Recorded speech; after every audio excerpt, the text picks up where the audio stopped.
அப்போ அது பழைய ஏற்பாடு என்பது ஒதுக்கத்தக்கது கிடையாது,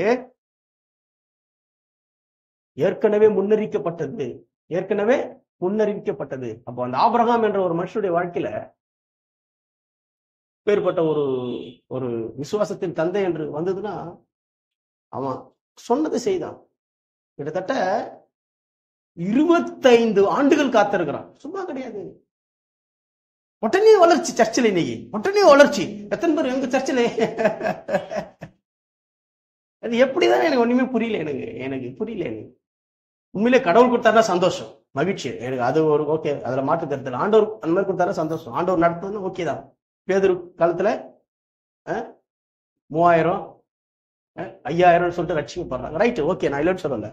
ஆனா மாம்சத்துல அது இருந்துன்னா மிகப்பெரிய ஆபத்துன்னு சொல்ல வரும். நிச்சயமா ஒரு எழுப்புதல் என்பது சபையில அப்படி ஒரு எழுப்புதல் ஒரு சொன்னா அது தேசத்தை அசைக்காம இருக்கவே இருக்காது. அல்லையில சொல்லுங்க, தேசத்தை நிச்சயமா அசைக்கும்.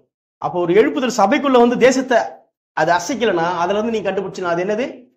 மலட்டு எழுப்புதல். அது என்ன எழுப்புதல்? மலட்டு எழுப்புதல். அது யூஸ்லெஸ். நாலேஜ்ல வந்த எழுப்புதல், knowledge oriented revival. That is not God's oriented, God's anointing oriented revival. That is knowledge oriented revival. புரிஞ்சுக்கங்க, மாயை. மாயை என்பது வேற, ஒரிஜினல் என்பது வேற. அப்போ ஒரு ரிவைவல் நம்ம எப்படி கண்டுபிடிக்கலாம் சொன்னா, தேசத்துல ஒரு தாக்கத்தை ஏற்படுத்தாம இருக்கவே இருக்காது. அது நிச்சயமா ஏற்படுத்தி விடும். ஒரு ரிவைவல் சபையில வந்துச்சுன்னா தேசத்துல தாக்கம் வந்துடும். ஆனா தேசத்துல தாக்கம் வரல, சபையில மட்டும் இருக்குன்னா அது நாலேஜ் ஓரியன்டட், அவ்வளவுதான். அது வேற எதுவுமே கிடையாது. அறிவு, ஆதாமின் அறிவினால செய்யப்படுகிறது. இந்த உலகத்தின் அறிவினால வரக்கூடிய எழுப்புதல் பிரயோஜனமற்றது.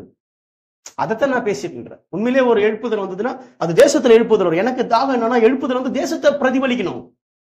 உலகத்துல பிரதிபலிக்காத கிறிஸ்தவம் என்பது கிறிஸ்தவம் அல்ல. எழுப்புதல் என்பது எழுப்புதல் அல்ல. அதை வச்சுதான் நான் பேசிட்டு இருக்கிறேன். அதனால நம்ம யாரையும் குற்றம் சொல்றது கிடையாது. நம்ம எதுக்காக சொல்றோம்னா, தேவனே ஆத்துமாக்களை என்ன பண்ணணும்? சேர்க்கணும் சபையில. ஹல்லேலூயா. தேவனே ஆத்துமாக்களை சபையில சேர்க்கணும். அது நிமித்தம் வளரும். சப்போஸ் அப்படி வளரல, தேவன் சேர்க்கல, சோத்திரம் சொல்லுங்க, பிரச்சனை கிடையாது. காத்திருப்போம் அதுக்காக இன்னும். ஏன்னா 25 வருஷம் எத்தனை ஆத்மா கொடுத்தாரு ஆபிரகாமுக்கு? 25 வருஷத்துக்கு உடனே பழைய ஏற்பாடு ஒதுக்கி. அதான் சொன்னேன், இது பழைய ஏற்பாடு. ஏற்கனவே முன்னறிவிக்கப்பட்டது. பழைய ஏற்பாடு ஒதுக்கப்படுறதுக்காக அல்ல,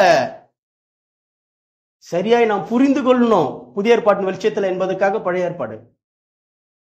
அது நம்ம அதே வெளிச்சத்துல பார்த்தா புரியாது என்பதுதான். நல்லா புரிஞ்சுங்க. அந்த வெளிச்சத்துல இயேசுவின் வழியா ஆபிரகாமை பார்க்கணும், இயேசுவின் வழியா பரிசுத்தவான்களை பார்க்கணும். பழைய ஏற்பாடு பரிசுத்தவான்கள். அப்ப 25 ஆண்டுகள் காத்திருந்து ஒரு ஆத்மா தான். நடுவுல இவன் ஆத்மா சம்பாதிச்சான். இவன் மனைவியின் ஆலோசனை இல்லை. அது என்னாச்சு? வந்த வழியே போனது. வந்த வழியே போனதடா தாண்டவ கோணே என்ற கதையா? வந்த வழியே போனதடா தாண்டவ கோணே. அது வந்த வழியே போச்சு. அது இட் இஸ் யூஸ்லெஸ். ஆனா ஆண்டவர் கொடுத்தாரு ஒரு எழுப்புதல். ஒரே ஒரு ஈசாக்கு. ஒரு ஈசாக்குள்ள ஒரு யாக்கோபு ஆண்டவர் என்ன பண்ணாரு? எடுத்தாரு. யாக்கோபுகள் வந்து 12 கோத்திரம் வெளியே வந்துச்சு. அதுல இருந்து தேசத்தை அசைக்கக்கூடிய ஒரு கோத்திரம் எழும்புச்சு, யூதா கோத்திரம். அல்லேலூயா. அந்த 12 கோத்திரத்துல இருந்து தேசத்தை அசைக்கக்கூடிய யூதா கோத்திரம். இதுதான் எழுப்புதல். சபையில மட்டும் அப்படியே வச்சுட்டு எங்க சர்ச்சில் எழுப்புதல் நோ நோ நோ. தேசத்துல பிரதிபலிக்கணும், தேசத்தின் அதிகாரத்துல பிரதிபலிக்கணும். ஐஸ்வர்யம் ஆரோக்கியத்துல மட்டும் இல்ல, ஐஸ்வர்யத்துல முதல்ல பிரதிபலிக்கணும், அடுத்தது ஆரோக்கியம். இதை தாண்டி அதுல அதிகாரத்துல பிரதிபலிக்கணும்.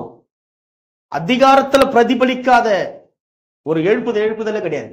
அதுதான் கடைசி. இந்த உலகத்துல பிரதிபலிக்கிறனா எழுப்புதலே கிடையாது.